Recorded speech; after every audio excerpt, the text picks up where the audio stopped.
दोस्तों, आप सभी को मेरे YouTube चैनल में स्वागत है। चलिए एक दिल को छू जाने वाली कहानी शुरू करते हैं।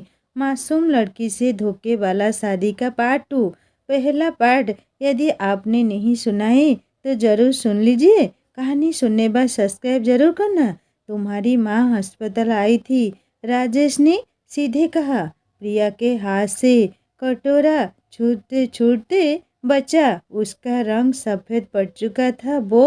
वो मुझे लेने आई थी ना। प्लीज़ डॉक्टर साहब, मुझे उनके हवाले मत करना। वह मुझे मार डालेंगी, वह मुझे बेच देगी। मैं आपके घर की नौकरानी बनकर रह लूँगी, लेकिन वहाँ नहीं जाऊँगी। प्रिया ने रोते हुए हाथ जोड़ दिए। वह काँप रही थी।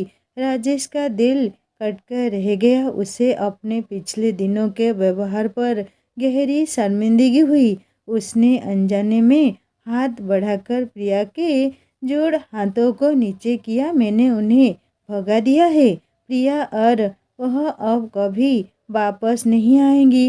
राजेश की आवाज़ में एक अजीब नरमी थी जो प्रिया ने पहले कभी नहीं सुनी थी। मुझे सच क्यों नहीं बताया तुमने? क्यों सहती रही मेरी बदतमीजी? प्रिया ने झुकी नज़र से कहा। आप यकीन नहीं करते, मैंने अस्पताल में जो कुछ किया उसके बाद आप मुझे कभी सच्चा नहीं समझते। राजेश एकदम खामोश हो गया। वह सच ही तो कह रही थी। उसका पूर्वाग्रह इतना गहरा था कि वह कभी उसकी बात नहीं सुनता। जाओ खाना लगाओ। राजेश बात खत्म करके अपने कमरे में चला गया। लेकिन उस रात घर का माहौल बदल चुका था। डर के बादल छट रहे थे और उनकी जगह एक अनजानी राहत ले रही थी। लेकिन कुदरत को अभी उनके रिश्ते को और मजबूत करना था। उसी रात मौसम ने करवट ली और तेज आंधी के साथ बारिश शुरू हो गई। राजेश जो पहले मानसिक तनाव का शिकार था, उसे सर्दी लग गई। आधी रात के करीब उसका शरीर दुखने लगा और वह बिस्तर पर करा रहा था। तेज बुखार ने उसे जकड़ लिया था। उसके गले से पानी मांगने की आवाज़ भी नहीं निकल रही थी। प्रिया जो गेस्ट रूम में जाग रही थी, उसे राजेश के कमरे से गिरने की आवाज़ आई। वह चौंक कर उठी। पहले तो डरी कि शायद राजेश गुस्से में कुछ तोड़ रहा है, लेकिन फिर कराहने की आवाज़ आई। प्रिया ने अपनी चादर संभाली और डरते डरते राजेश के कमरे के दरवाजे तक गई। दरवाज़ा खुला हुआ था। राजेश बेड से नीचे कालीन पर गिरा हुआ था और कांप रहा था। प्रिया की दया जाग उठी। वह दौड़कर उसके पास गई। उसका माथा छुआ तो वह तप रहा था। डॉक्टर साहब, आपको तो बहुत तेज बुखार है, प्रिया ने चिंता से कहा और उसे सहारा देकर बड़ी मुश्किल से बेड पर लेटाया। राजेश नीम बेहोशी में था। उसने आंखें खोलने की कोशिश की, लेकिन कमजोरी बहुत ज़्यादा थी। पानी, उसने धीरे से कहा। प्रिया ने तुरंत पानी का गिलास उसके होंठों से लगाया और फिर किचन से ठंडा पानी और तौलिया लेकर आई। सारी रात प्रिया उसके सिरहाने बैठी रही और माथे पर ठंडी पट्टियाँ रखती रही। वह बार बार उसका तापमान चेक करती और दुआएं करती। राजेश बेहोशी में कभी कभी बड़बड़ाता। प्रिया समझ नहीं पा रही थी, लेकिन उसे इतना सुकून था कि यह आदमी अब उसे तकलीफ नहीं देगा। रात का पता नहीं कौन सा पहर था जब पट्टियाँ रखने के बाद वह खुद भी नींद में चली गई। होश तक आया जब उसे अपने शरीर पर हाथ रेंगता हुआ महसूस हुआ। उसे अपनी धड़कनों पर गुदगुदी सी लग रही थी। पहले तो लगा शायद सपना है, लेकिन जैसे ही उसने अपने सीने की तरफ हाथ बढ़ाया तो झटका सा लगा। उसकी आंखें खुल गई क्योंकि वह राजेश के बगल में लेटी हुई थी। राजेश का हाथ अब उसके शरीर पर घूम रहा था। वह शर्म से लाल हो गई। हड़बड़ाकर बोली, आप यह क्या कर रही हैं? उसने राजेश का हाथ पकड़कर नीचे रखना चाहा, लेकिन राजेश अब नींद में ही अपना हाथ उसकी टांगों पर फेरने लगा। फिर बड़बड़ाकर बोला, मुझे सुकून चाहिए। मेरी तकलीफ़ कम करो, प्लीज़ मुझे सुकून दो, मेरा बुखार इससे कम नहीं होगा, मेरी मदद करो। वह अपना चेहरा उसके कान के करीब लेकर उसके सब सुनने लगी। तभी राजेश ने उसे कमर से पकड़कर अपने बेहद करीब कर लिया। प्रिया की सांस सीने से अटक गई। वह अब बड़बड़ाकर बोला, क्या कर रही हो? तुमने इंजेक्शन लगाने के बहाने गंदी हरकत की है। जानती हो जब एक पति अपनी पत्नी के साथ ऐसा वैसा करता है तो क्या होता है, और जब मैं तुम्हारे साथ करूँगा तो पता चलेगा। यह कहकर वह उस पर हावी होने लगा। प्रिया को अपना सांस रुकता हुआ महसूस हुआ। उसे राजेश का तपता शरीर पसीने से तर कर चुका था। वह बोली, प्लीज़ आप अभी होश में नहीं हैं, आप ऐसा मत कीजिए। प्लीज़ अगर आपको होश आ गया तो आप मुझ पर गुस्सा करेंगे। आप समझेंगे कि यह सब मैंने खुद किया है। लेकिन राजेश अब बेकाबू हो चुका था। वह उस पर हावी होता चला गया और उसके शरीर पर अपना स्पर्श छोड़ने लगा। उसकी पकड़ में तड़पती प्रिया भी अब लाचार हो चुकी थी और खुद को राजेश को सौंप चुकी थी। बुखार की हालत में ही वह उसे अपना बना चुका था। डर के मारे प्रिया अगले ही पल उससे अलग हुई और तुरंत बेड से उतरकर नीचे बैठ गई। उसे डर लग रहा था कि अगर सुबह राजेश को याद आया तो वह उस पर गुस्सा करेगा कि इस बदचलन लड़की ने जानबूझकर बुखार में उसके साथ वह सब किया है। उसे अपने शरीर में दर्द भी महसूस हो रहा था। सुबह का वक्त हो रहा था जब राजेश का बुखार उतरा और वह गहरी नींद सो गया। प्रिया भी थकन से चूर होकर वहीं किनारे पर सर रखकर कालीन पर सो गई। सूरज की तेज किरणें जब कमरे से आई तो राजेश की आंख खुली। उसका सर भारी था लेकिन शरीर हल्का लग रहा था। उसने करवट ली तो उसका हाथ किसी नरम चीज से टकराया। उसने चौंक कर देखा तो प्रिया उसके बगल में सर रखे बिस्तर पर सो रही थी। उसके चेहरे पर थकान थी और दुपट्टा सर से सरक गया था। राजेश की नज़रें उसके मासूम चेहरे पर जम गई। यह वही लड़की थी जिसे अपने छिछोरी कहा था। राजेश को अपने कहे शब्दों से घृणा आने लगी और उसे वह पल याद आया जब उसने उसे बेड पर फेंका था। फिर कितने ही गंदे शब्द कहे थे। उसने मन ही मन सोचा। उसने धीरे से अपना हाथ प्रिया के सर के करीब किया और उसके बालों को छूना चाहा लेकिन एकदम रुक गया। प्रिया शायद उसकी हलचल से जाग गई। उसने हड़बड़ाकर आंखें खोली और सामने राजेश को जागता हुआ देखकर तुरंत सीधी हो गई और अपना दुपट्टा ठीक करने लगी। आप ठीक है ना? बुखार उतर गया क्या? उसने घबराकर पूछा और उठने लगी। राजेश ने उसे नहीं रोका लेकिन उसका लहजा बर्फ जैसा नहीं था। मैं ठीक हूँ। तुम सारी रात यहीं बैठी रही? प्रिया ने नजरें झुका ली। जी, वो बुखार बहुत तेज था आपको। मैं आपको अकेला कैसे छोड़ देती? यह साधारण सा बग राजेश के दिल में उतर गया। शुक्रिया, राजेश ने धीमी आवाज में कहा। यह एक शब्द प्रिया के लिए बहुत बड़ी बात थी। वो हैरत से उसे देखने लगी। जाओ आराम कर लो, तुम थक गई होगी, राजेश ने नरमी से कहा। प्रिया सर हिलाकर कमरे से निकल गई लेकिन उसके दिल में पहली बार खुशी के फूल खिल गए थे।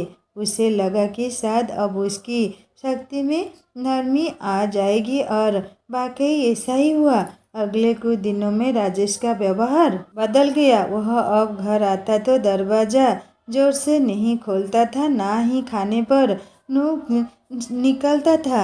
एक शाम जब राजेश घर आया तो उसके हाथ में कुछ शॉपिंग बैग थी। उसने प्रिया को आवाज़ दी। प्रिया आई तो उसने बैग सोफे पर रखे। यह तुम्हारे लिए है, उसने बिना प्रिया की तरफ देखे कहा। तुम्हारे पास कपड़े नहीं थे और कुछ जरूरी सामान है, देख लो। प्रिया हैरान होकर बैग खोलने लगी तो उसमें कुछ खूबसूरत हल्के रंग के सूट, जूते और एक मोबाइल फ़ोन भी था। प्रिया की आंखों में आंसू आ गया। उसने पूरी जिंदगी फटे पुराने कपड़े पहने थे।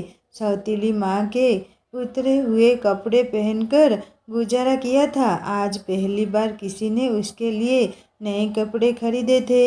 यह सब मेरे लिए ही? उसने अविश्वास से पूछा। हाँ, और किसके लिए? इस घर में कोई और भी रहता है क्या? राजेश ने मुस्कुराहट दबाने की कोशिश की और बोला, आज से तुम मेरे साथ डाइनिंग टेबल पर खाना खाओगी। किचन में छिपकर खाना खाने की ज़रूरत नहीं है। तुम मेरी बीवी हो, नौकरानी नहीं। यह बात के उसने इतनी आसानी से कहा कि प्रिया का दिल धड़क उठा। पत्नी का शब्द राजेश के मुंह से सुनना किसी चमत्कार से कम नहीं था। उस रात खाने की मेज पर खामोशी तो थी, लेकिन वह पुरानी जहरीली खामोशी नहीं थी, बल्कि एक शांत और समझौते वाली खामोशी थी। राजेश ने प्रिया की प्लेट में खुद सब्जी डाली और प्रिया ने कांपते हाथों से निवाला लिया। उसे लगा जैसे वह दुनिया का सबसे स्वादिष्ट खाना खा रही हो। समय बीतता रहा और दोनों के बीच बर्फ पिघलती रही। राजेश जुबान से माफ़ी नहीं मांगता था, लेकिन उसके काम से साबित कर देता था कि वह बदल चुका है। वह प्रिया का ख्याल रखता, उसकी छोटी छोटी ज़रूरतें पूरी करता और कभी कभी उससे हल्की फुल्की बात भी कर लेता। प्रिया के दिल में जो डर था वह धीरे धीरे इज्जत और फिर प्यार में बदलने लगा। उसे राजेश का गंभीर चेहरा अब अच्छा लगने लगा था। वह उसके घर आने का इंतज़ार करती और उसके लिए मज़े मज़े के खाने भी बनाती थी। अभी एक परीक्षा बाकी थी। प्रिया अब भी घर से बाहर नहीं निकलती थी। उसे लोगों का डर था। वह सोचती थी कि लोग उसे बदजलन कहेंगे। वह लड़की जो अस्पताल में तमाशा लगाती थी। एक खुशनुमा शाम में राजेश जल्दी घर आ गया। उसने ग्रे रंग की 3 पीस सूट पहना था और बहुत आकर्षक लग रहा था। उसने प्रिया को तैयार होने के लिए कहा। तैयार हो जाओ, हम बाहर जा रहे हैं। प्रिया के हाथ पांव ठंडे पड़ गए। बाहर? लेकिन डॉक्टर साहब, लोग क्या कहेंगे? सब मुझे पहचानते हैं। वह बातें करेंगे कि वह वही लड़की है। प्रिया की आंखों में डर छा गया। राजेश उसके करीब आया और उसके दोनों कंधों पर हाथ रखकर उसे आईने के सामने खड़ा कर दिया। मेरी तरफ देखो, उसने आईने में प्रिया की आंखों में आंखें डालकर कहा। लोगों का काम बातें करना है, लेकिन मेरे लिए सिर्फ यह मायने रखता है कि तुम कौन हो। उसने एक पल रुककर वह वाक्य कहा जिसने प्रिया की रूह को खुशी से भर दिया। तुम डॉक्टर राजेश की इज्जत हो और मेरी इज्जत पर उंगली उठाने की हिम्मत इस शहर में किसी को नहीं है। जो भी तुम्हारी तरफ गलत नज़र से देखेगा उसे मुझसे निपटना होगा। जाओ, तैयार हो जाओ, मैं इंतज़ार कर रहा हूँ। प्रिया की आंखों से आंसू बह निकले, लेकिन यह खुशी के आंसू थे। उसे पहली बार किसी ने इतना सम्मान दिया था। उसने गुलाबी रंग का वह जोड़ा पहना जो राजेश लाया था। जब वह तैयार होकर बाहर आई तो राजेश की नज़रें उस पर ठहर गई। उस सादगी में भी बहुत खूबसूरत लग रही थी। राजेश ने कार का दरवाज़ा खोला और उसे बिठाया। उसे शहर के सबसे महंगे रेस्टोरेंट में लेकर गया, जहाँ की रोशनी और माहौल प्रिया के लिए किसी सपने जैसा था। शुरू में प्रिया झिझक रही थी। वह आसपास बैठे लोगों को देखकर सहम जाती, लेकिन राजेश ने पूरे विश्वास के साथ उसका हाथ थामा और मेनू थमा दिया। अपनी पसंद का कुछ भी ऑर्डर करो। राजेश की आंखों में जो शांति थी उसने प्रिया को भी विश्वास दिला दिया। खाना खाते हुए राजेश ने पहली बार उसकी पिछली जिंदगी के बारे में पूछा, उसके बचपन, उसके सपनों के बारे में। प्रिया ने बताया कि वह आगे पढ़ना चाहती थी, लेकिन हालात ने इजाज़त नहीं दी। अब इजाज़त है। राजेश ने मुस्कुराकर कहा, तुम अपना एडमिशन कराओ, मैं तुम्हें पढ़ाऊंगा। प्रिया का दिल चाहा कि वह वही राजेश के कदमों में बैठ जाए। यह आदमी जैसे वह जालिम समझती थी, असल में एक हीरा था जो ऊपर से सख्त था, लेकिन अंदर से माम जैसा नरम था। वापसी के सफ़र में कार में एक खूबसूरत रोमांटिक गाना चल रहा था। प्रिया ने खिड़की से बाहर दिखा, जहाँ शहर की रोशनियां पीछे भाग रही थी और उसे लगा कि उसकी जिंदगी का अंधेरा भी अब पीछे रह गया है। उस रोज के बाद वह सोचकर खुश हो रही थी कि शुक्र है उस रात उन दोनों के बीच जो कुछ हुआ था उसके बारे में राजेश को कुछ याद नहीं है। लेकिन आज रात जब वह घर लौटे तो राजेश ने उसे बाजू से खींचकर अपने सामने कर लिया। वो घबरा कर बोली, जी क्या आपको कुछ चाहिए? वो उसका हाथ पकड़कर अपने सामने करके बोला, उस रात तुमने क्या किया था मेरे साथ? प्रिया के चेहरे पर कई रंग आए और चले गए। वो कहने लगी, क्या मतलब है? आप किस रात की बात कर रहे हैं? राजेश जानबूझकर चेहरे पर सख्ती लाकर बोला, मैं रात की बात कर रहा हूँ जब मुझे तेज बुखार था। उस रात तुमने मेरे साथ क्या किया था? बताओ लड़की। मुझे सब कुछ अच्छे से याद है। तुम मेरे करीब थी, मुझे ज़बरदस्ती अपने करीब कर रही थी और जिस तरह तुमने अपना हाथ मेरे जंघों पर रखा था। जैसे जैसे राजेश बोल रहा था प्रिया नामे से हलाने लगी। अगले ही पल वह बोली, नहीं ऐसा कुछ भी नहीं हुआ था, मैं सच कह रही हूँ। मैं अब कसम उठाकर कहती हूँ मैंने आपके साथ कुछ भी नहीं किया। आप खुद मेरे करीब आए थे, आपने कहा था मेरे बुखार को ख़त्म करो, मेरी तकलीफ़ को ख़त्म करो। यह कहकर आपने पहले मुझे यहाँ हाथ फेरा था और फिर मेरी जांघ पर हाथ रखा था और इसके बाद आपने मुझे उसे एहसास हुआ कि वह ज़्यादा बोल चुकी है, तुरंत अपने होठों पर हाथ रख लिया। शर्म के मारे चेहरा दूसरी तरफ मोड़ लिया। राजेश यही तो सुनना चाहता था। उसके शरीर में खुशी की लहर दौड़ गई। वह एकदम हंस पड़ा। उसे चेहरा मोड़ते देखकर अपनी तरफ करके बोला, हाँ फिर क्या हुआ था बताओ मुझे। लेकिन वह बोली, मैं सच कह रही हूँ, मैंने तो आपके साथ कुछ भी नहीं किया था, प्लीज़ मेरी बात का यकीन कर ले। और राजेश उसके चेहरे से हाथ हटाता अचानक अपने होंठ उसके माथे पर रख गया। कहने लगा, मैं जानता हूँ यह सब कुछ ऐसे नहीं करना चाहता था, लेकिन उस रात बुखार में पता नहीं मुझे क्या हो गया। मुझे सच में एक पत्नी की उस वक्त बहुत ज़रूरत थी, लेकिन दोबारा मैं तुमसे उन पलों का जिक्र ही नहीं कर पाया। क्या तुम एक बार फिर मुझे उन हसीन पलों से परिचित कराओगी? शर्म के मारे प्रिया का चेहरा झुक चुका था। वह बोली, मैं आपकी पत्नी हूँ, आपका जो दिल चाहे आप मेरे साथ करिए। लेकिन राजेश बोला, नहीं ऐसे नहीं, जब तक तुम्हारी मर्जी शामिल नहीं होगी मैं तुम्हारे करीब नहीं आ सकता। और उस रात के लिए भी सॉरी। लेकिन वह तुरंत बोली, नहीं अब सॉरी मत कहे, आपका हक था जो आपने मुझसे लिया था। उसे अपनी बाहों में भरकर वह बेड पर ले आया। काफ़ी देर उसके बालों में उंगलियां फेरता हुआ उससे बातें करता रहा और फिर दोनों ही ढलती रात में एक बार फिर एक दूसरे पर अपनी मोहब्बत लुटाने लगे थे।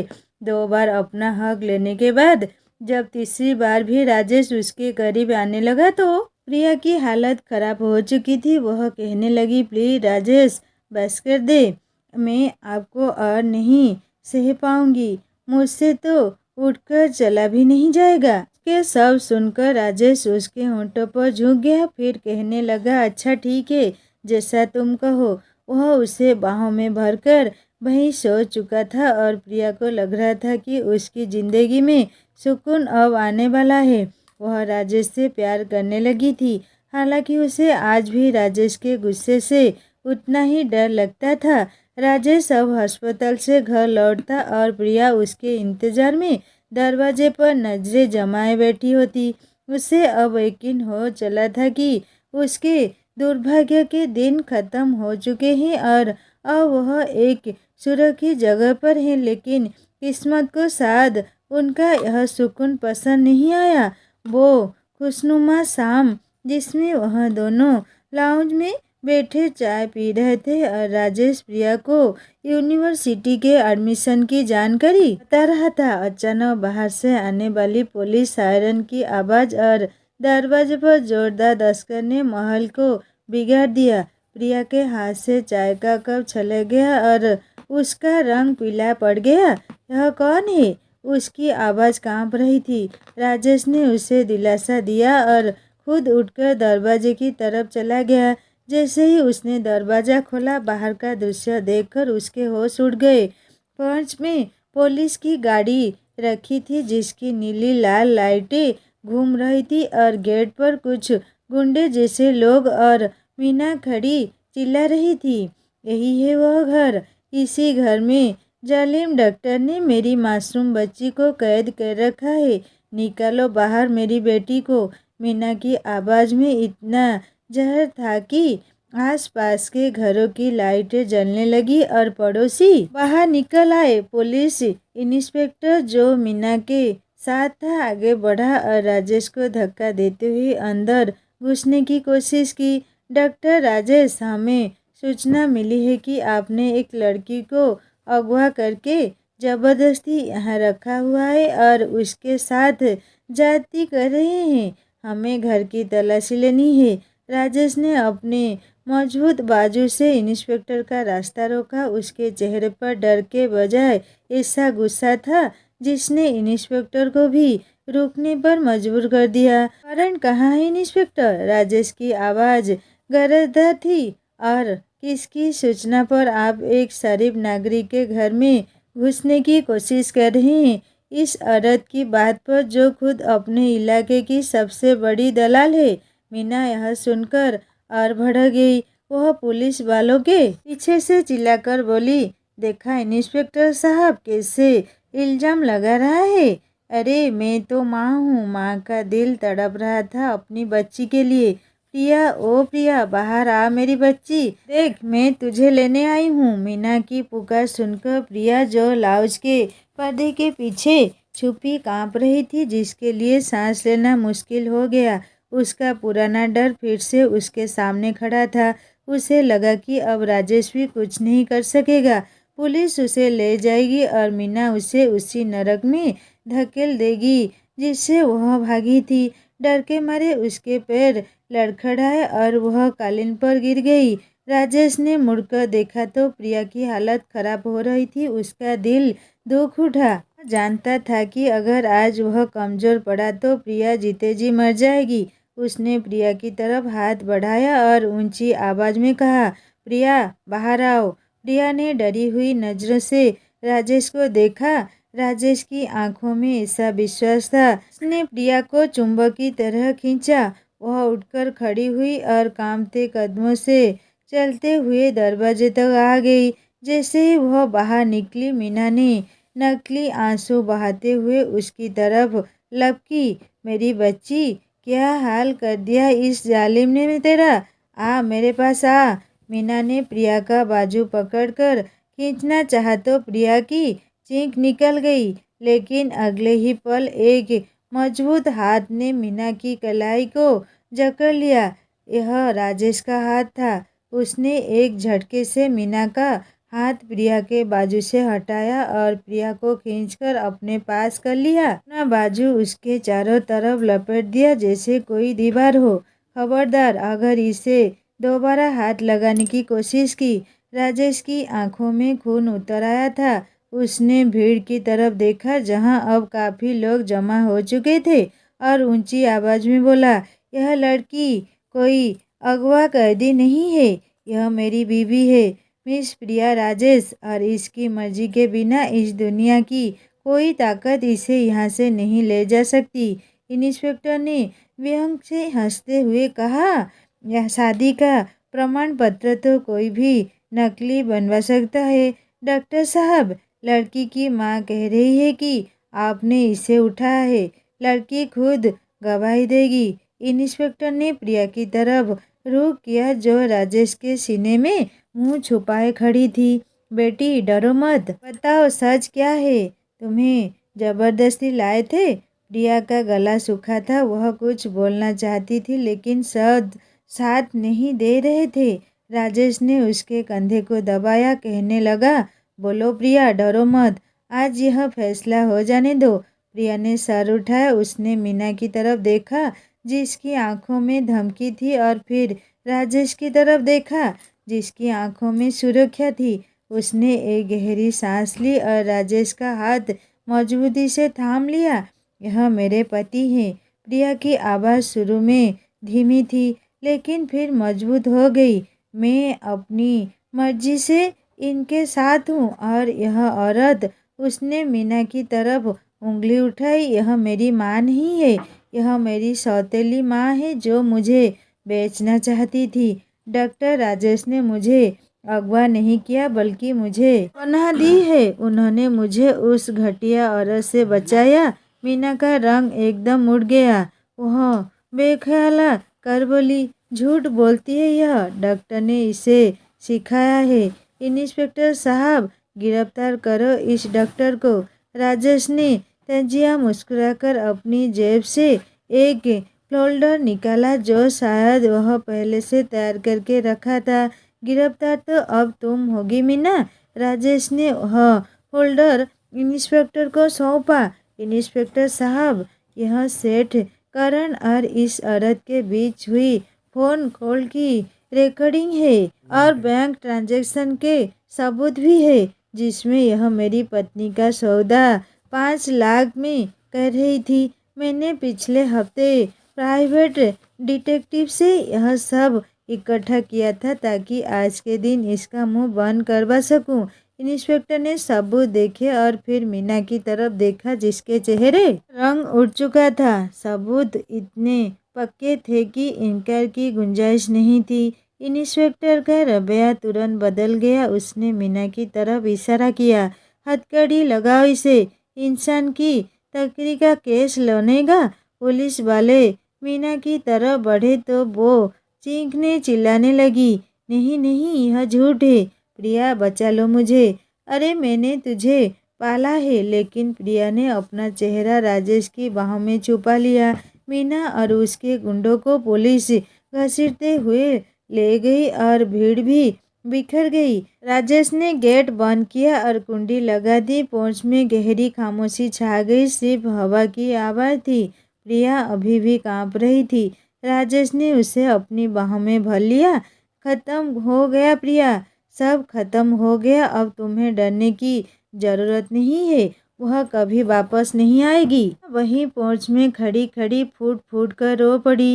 यहाँ आंसू उसके डर के खत्म होने का ऐलान थे जो सालों से उसके अंदर बैठा था। राजेश उसे सहारा देकर अंदर लाया और सोफे पर बैठा दिया।